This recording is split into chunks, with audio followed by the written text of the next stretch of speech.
మీడియాతో కేటీఆర్ మాట్లాడుతున్నారు, లైవ్ చూద్దాం. ప్రజల సొమ్ము నీకు అడ్డికి పావు షేర్ ఇచ్చిండ్రు, చాలా తక్కువ రేటుకు త్రో ప్రైస్ నీకు ఇచ్చిండ్రు. ఇస్తే నువ్వు దానిలో పరిశ్రమ నడపాలా, ఉపాధి కల్పించాలా. కల్పించినావు కాబట్టి, కొంత నడిపినావు కాబట్టి నీకు సేల్ డీడ్ కూడా ఇచ్చేసింది గవర్నమెంట్.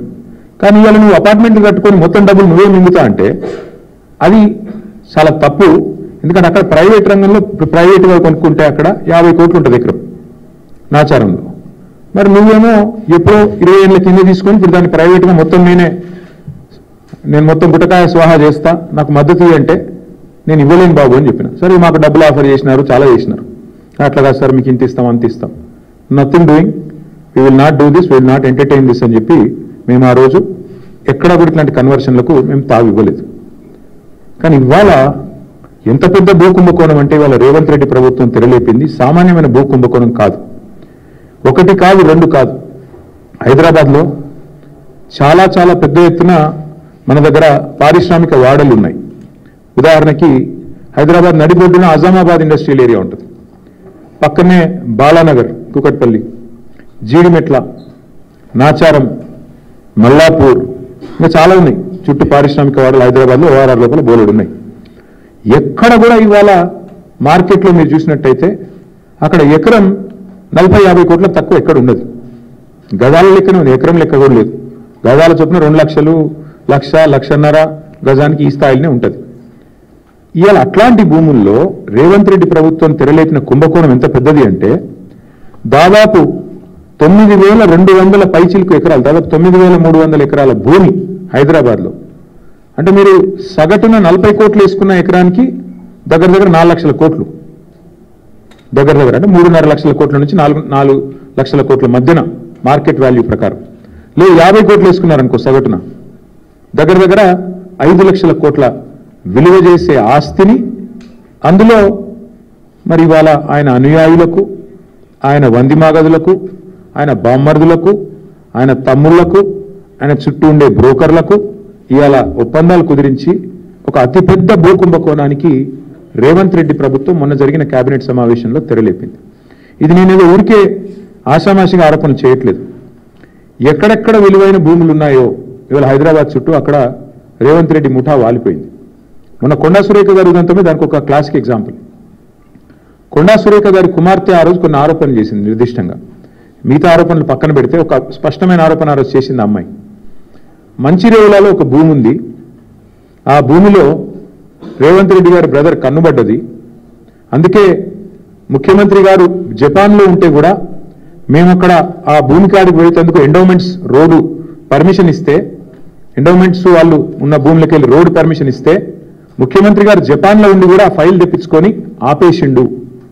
అంటే ఒక రియల్ ఎస్టేట్ దందా చేసేవాడు ముఖ్యమంత్రి అయితే ఏమవుతుంది అంటే ఒక ఇది అవుతుంది. ఇలా ఆయన ఆలోచన అంతా కూడా భూమి చుట్టే పరిభ్రమిస్తూ ఉన్నది.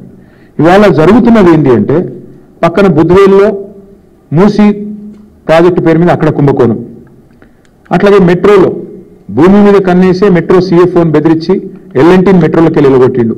1-2 కాదు నేను చెప్పేది, ఉదంతాలు మీరు చూడండి, ఒక ప్యాటర్న్ చూడండి.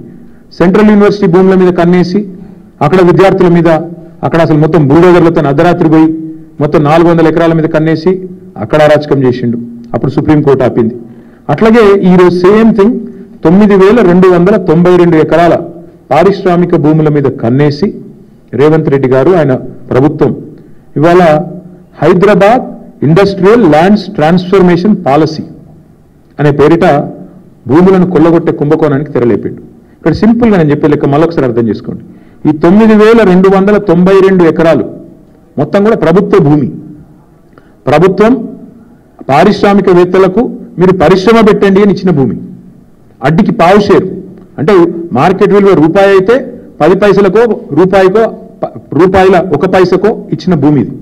ఇలా భూమి విలువ పెరిగింది, 10 రెట్లు పెరిగింది, 100 రెట్లు పెరిగింది, 1000 రెట్లు పెరిగింది. పెరిగిన ఆ భూమి విలువను, పెరిగిన ఆ భూములను ఇవాళ ఏటీఎంగా దాన్ని పేటీఎంగా మార్చుకునే ప్రయత్నమే రేవంత్ రెడ్డి గారు చేస్తూ ఉన్నారు. అంటే 4.5 లక్షల కోట్ల విలువైన భూమిని ఇవాళ కొల్లగొట్టి దానికి ఇవాళ పెట్టిన స్కీమ్ కూడా మీరు చూడండి, పాలసీ ఎట్లా పెట్టిందో కూడా నేను చెప్తాను మీకు. అంటే ఈ స్కామ్ అర్థం కావాలంటే మీరు కొద్దిగా చరిత్రలోకి పోవాలి. 50-60 ఏళ్ల కింది నుంచి హైదరాబాద్ చుట్టూతా ఎంసీహెచ్ ఉన్నప్పుడు భూములు కేటాయిస్తూ పోయినాయి ప్రభుత్వాలు. ఇప్పుడు నేను చెప్పిన పారిశ్రామిక వాడలు మల్లాపూర్ కానీ, చెర్లపల్లి కానీ, నాచారం కానీ, జీడిమెట్ల కానీ, బాలనగర్ కానీ, అట్లాగే ఆజామాబాద్ కానీ ఇక్కడ భూములు కేటాయింపులు చేస్తూ పోయినారు.